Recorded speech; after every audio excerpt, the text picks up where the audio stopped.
24 के चुनाव को लेकर तारीखों का ऐलान हो गया है, लेकिन सबसे बड़ा सवाल है कि जिस मोदी सरकार की जो लहर है, जो ताकत है, जो उनकी कुव्वत है, क्या वाकई में 24 में कोई हराने वाला है? और उनके जो कामकाज हैं, क्या वाकई में उन पर बोलने वाला कोई है? क्या उनके सच्चाइयों का पर्दाफाश करने वाला? बाकी चीज़ तो देखते हैं, लेकिन आज इसको समझेंगे। मेरे खास मेहमान जो है अभी दरअसल बिहार के नफ्स को टटोल कर आए हैं, घूम कर आए हैं, मेरे गाँव से भी आए हैं। अनुराग ओझा जी, आपका बहुत बहुत स्वागत है। धन्यवाद। करोड़ों लोगों का प्यार आपके साथ है, लेकिन क्या 24 के चुनाव में जो मोदी जी की लहर थी, क्या वो बरकरार है या आप लोगों ने क्या सर्च किया? देखिए, लहर भी होगी, ललकार भी होगी, और 24 में इंडिया अलायंस की सरकार भी होगी। भारतीय जनता पार्टी और मतलब देश को 5 लोग बर्बाद कर रहे हैं। मोदी जी का 8 बजे का भाषण, अमित शाह की चाणक्य नीति, निर्मला सीतारमण की झूठी अर्थव्यवस्था, चौथा आरएसएस का राष्ट्रवाद, और 5वां आप गोदी मीडिया। ये 5 लोग देश को बर्बाद करने के लिए तुले हैं। अब अनुराग ओझा देश बचाने के लिए बोल रहा है। उस झूठे आदमी ने कहा था बेच रहे हैं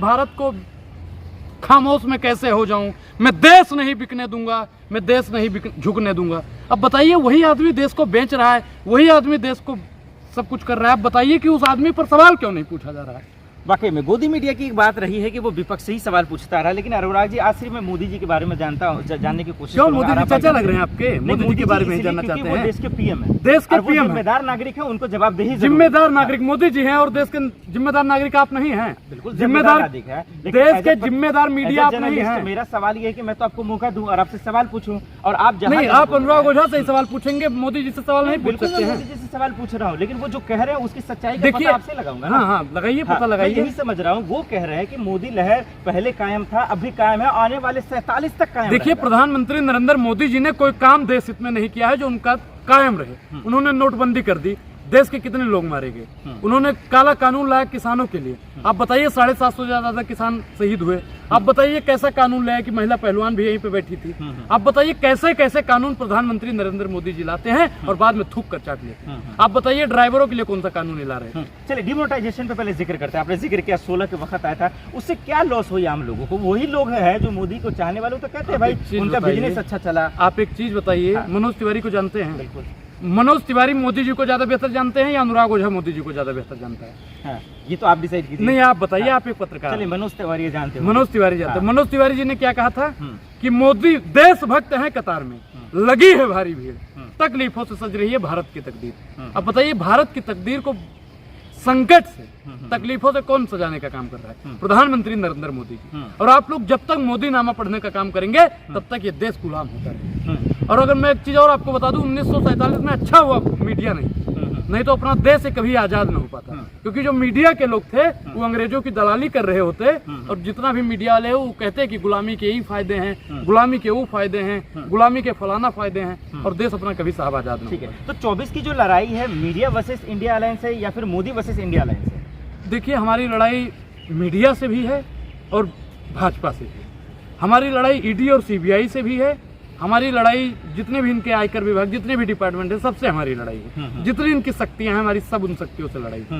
लेकिन क्यों, क्या भरोसा नहीं है कि आपको उनके काम सच पर? बिल्कुल नहीं भरोसा है। आप बताइए, पत्रकार जो है जमीर बेच चुका है, ED CBI Bharatiya Janata party की जमाई बनकर बैठ गई है। सुनिए भाई, और प्रधानमंत्री जी के जो काले कारनामे हैं, उनका एक एक चिट्ठा खुल ही रहा है।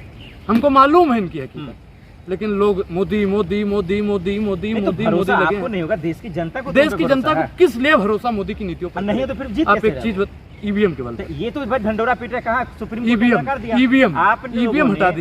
ईवीएम हटा। देखिए, देश की जनता चिल्लाने लगी है कि ईवीएम हटाओ, ईवीएम हटाओ, ईवीएम हटाओ, ईवीएम हटाओ, ईवीएम हटाओ, ईवीएम हटाओ, ईवीएम हटाओ, ईवीएम हटाओ। अनुराग जी, आप पढ़े लिखे प्रवक्ता है, मुझे पता है आपसे बेहतर कोई नहीं है। क्या ईवीएम 14 के बाद आया या 14 में आया? नहीं, 14 से पहले। फिर 14 से पहले कभी आवाज नहीं उठी? देखिए, 12 में भी आवाज उठी थी। फिर नहीं, मतलब मैं बता तो रहा हूं भाई, 12 में भी आवाज उठी थी। लेकिन अब देश की एक एक जनता, एक एक आवाम कह रही है कि ईवीएम हटाओ। तो कहने से क्या होगा? सबूत है कुछ? बिल्कुल। क्या सबूत है? आपने भी देखा होगा मध्य प्रदेश के चुनाव में। अच्छा, अगर मैं प्रधानी, मान लो विधायक ही लड़ रहा हूँ, सांसद ही लड़ रहा हूँ, क्या मुझे मेरे गांव से 40 वोट मिलेगा कि नहीं मिलेगा? अगर वो मैं जो पूछ रहा हूँ, आप इसका सटीक जवाब नहीं, मिलेगा नहीं मिल सकता है। अच्छा, मैं अपना वोट डालूंगा तो अपना वोट भी मुझे नहीं मिलेगा। और आपने भी देखा होगा राजस्थान चुनाव, उसके लिए दरवाजा है कि नहीं है? आप कोर्ट में गए, नोटिस गया, आपने पार्टीशन दिया, लश्कर भी तुम्हारा है, सरदार भी तुम्हारा है, तुम सच को झूठ लिख दो, अखबार भी तुम्हारा है। इस दौर के फरियादी जाए तो कहाँ जाए? अदालत भी आपकी है, सरकार भी आपकी है।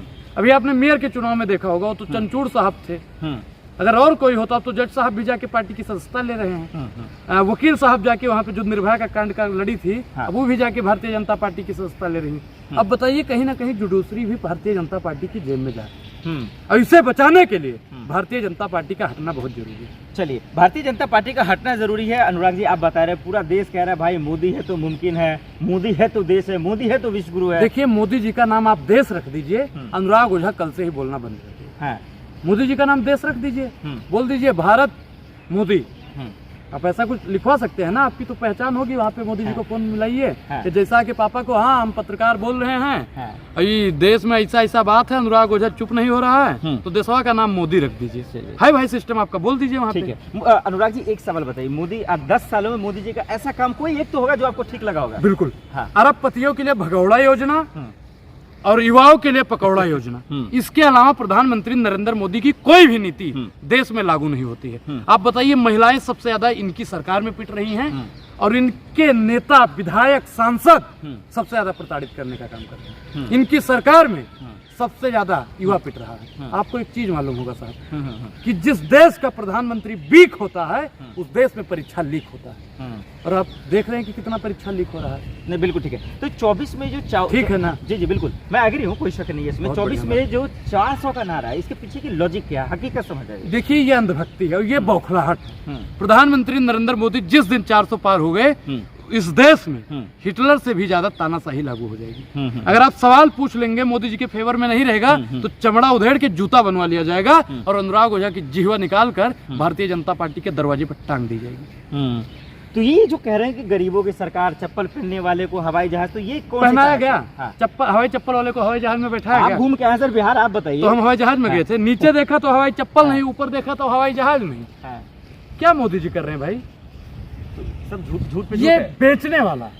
आपने देखा होगा, आपके भी गांव में, आपके भी समाज में, जब कोई निकम्मा लड़का होता है ना भैया, तो घर का टीवी बेच देता है, सोफा बेच देता है, खेत बेच देता है, खलिहान बेच देता है। तो वर्तमान सरकार देश की एक एक संपत्ति को बेचने का काम कर रही है। रेल बिक गया, तेल बिक गया, बिका हवाई अड्डा, और ये सब बिकता देख के खुश है अपने जेपी नड्डा। महंगाई की मारी जनता करती हाहाकार, कहाँ सोया है चौकीदार?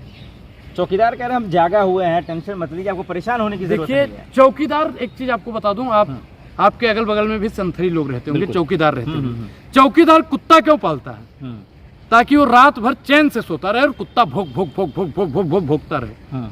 तो आज के समय पर ऐसे अंधभक्तों की हालत चौकीदार ने कर दी है कि वो भोग रहे हैं और चौकीदार मतंग होकर सो रहा है। अब अनुराग जी से एक चीज समझते हैं जो इससे भी बड़ा सवाल है, और मुझे पता है कि दरअसल जवाब आप ही देंगे। ये जो कहा जा रहा है, चाहे मोदी मीडिया या कहीं से भी, कि भाई मोदी को हराया ही नहीं जा सकता। क्यों नहीं हराया जा सकता भाई? देखिए, रावण को भी नहीं हराया जा सकता, राम ने हराया। कंस को भी नहीं हरा सकता था कोई, कंस भी हारा। तो हारने वाला तो ये तो रावण और कंस से तो कम ही है। तो ये भी हारेंगे क्या? गोदी मीडिया सवाल पूछना शुरू करेगा तब ये जनता अपने आप को बदलेगी फैसला? जिस दिन गोदी मीडिया ने सवाल पूछ लिया, मुझे लगता है सभी पत्रकार जेल के पीछे होंगे। हमारे डर के मीडिया, जो टीवी मीडिया वाले पत्रकार हैं, हमारे डर के वो नहीं बोल रहे। तो यूट्यूबर के लिए तो आप लोग साथ दीजिए, आप लोग क्यों? देखिए, हमेशा साथ रहता है। जब से राहुल गांधी जी ने कह दिया कि यूट्यूबरों के लिए अच्छा करेंगे, तब से यूट्यूबरों की टीआरपी ही डाउन कर दिया। और क्या चाहिए? हाँ, ये बात तो अनुराग ओझा जी बिल्कुल सही कह रहे हैं, और ये हकीकत है कि हमेशा यूट्यूबरों के साथ बोलते हैं। और आपको ये भी मालूम हुआ, अखिलेश यादव जी ने यूट्यूबरों की तारीफ कर दी थी। आज मैं विपक्ष का सवाल नहीं रहा, मोदी जी से पूछ रहा, कुछ वक्त कम है। सर्वे आपका क्या कह रहा है? क्या 24 में मोदी जी जीते रहे बनारस? बिल्कुल नहीं, बिल्कुल नहीं, बिल्कुल नहीं, बिल्कुल नहीं, बिल्कुल नहीं। मोदी 358, बीजेपी का नहीं पूछ रहा, मोदी जी का। मोदी जी बनारस से नहीं जीतेंगे। उसका कारण, हाँ, क्योंकि आपने देखा होगा कि प्रधानमंत्री नरेंद्र मोदी के संसदीय क्षेत्र में, जी, यानी कर्म भूमि में राहुल गांधी जी भाषण दे रहे थे। वहाँ पे दलित, पिछड़ा, आदिवासी, किसान, अल्पसंख्यक सब लोग उनका भाषण सुन रहे थे। जब वो सब लोग जाता है तो वहाँ पे गंगा जल से उसकी धुलाई होती है। अब इस बात से साफ जाहिर होता है कि प्रधानमंत्री नरेंद्र मोदी और पूरी भारतीय जनता पार्टी किस प्रकार से भेदभाव करती है। और मैं तमाम SC ST OBC माइनॉरिटी के लोगों से, अल्पसंख्यक समाज के लोगों से कहना चाहता हूँ कि जो आपके साथ में भेदभाव करने का काम करता है, वो सरकार बदलनी है, जो सरकार निकम्मी है। आप ये भी बता दीजिए अनुराग ओझा जी कि क्या 4 जून को मोदी जी शपथ ले रहे हैं अपने? बिल्कुल नहीं, राहुल गांधी जी शपथ लेंगे 4 जून को। राहुल गांधी? बिल्कुल, राहुल गांधी जी 4 जून को शपथ लेंगे हाँ। और देश के हाँ। प्रधानमंत्री बनेंगे हाँ। और युवाओं का सपना पूरा होगा, महिलाओं का सपना पूरा होगा, किसान का सपना पूरा होगा, जवान का सपना पूरा होगा हाँ। और संविधान बचाने का सपना देश के 140 करोड़ जनता का पूरा होगा। अब मोदी जी लाल किला से कह दिए कि अगली बार शपथ ले रहा हूँ। देखिए, कहने को तो कुछ भी कह दे, हाँ। कहने को तो उन्होंने बहुत कुछ कहा था। हाँ, कहने को तो उन्होंने कहा था बेटी पढ़ाओ बेटी पढ़ाओ। हम्म। एक मंत्र भी कुछ बोला था, लौड़े ने भुज्जम पता नहीं क्या क्या करके। मैं ऐसे मंत्रों का उच्चारण नहीं करना चाहता हूँ, लेकिन प्रधानमंत्री जी ने जो कहा था मैं वो बता रहा हूँ। एक चीज और बता दीजिए, बार बार जो आप कह रहे थे कि झूठ और सच, कथनी और करनी, जो बार बार, इसकी हकीकत क्या है जो लोगों को समझ में आए? देखिए, कहानी और कथनी में फर्क ये है कि जो कहता है वो करता है। हम्म, और रामायण में राम भगवान कहते हैं कि जो गरजता है वो बरसता नहीं। तो ठीक उसी प्रकार मोदी जी सिर्फ गरजते हैं और वाकई में जमीन पर बरसते नहीं। धरती बंजर हो चुकी है, सूखा पड़ चुका है, अकाल पड़ चुका है।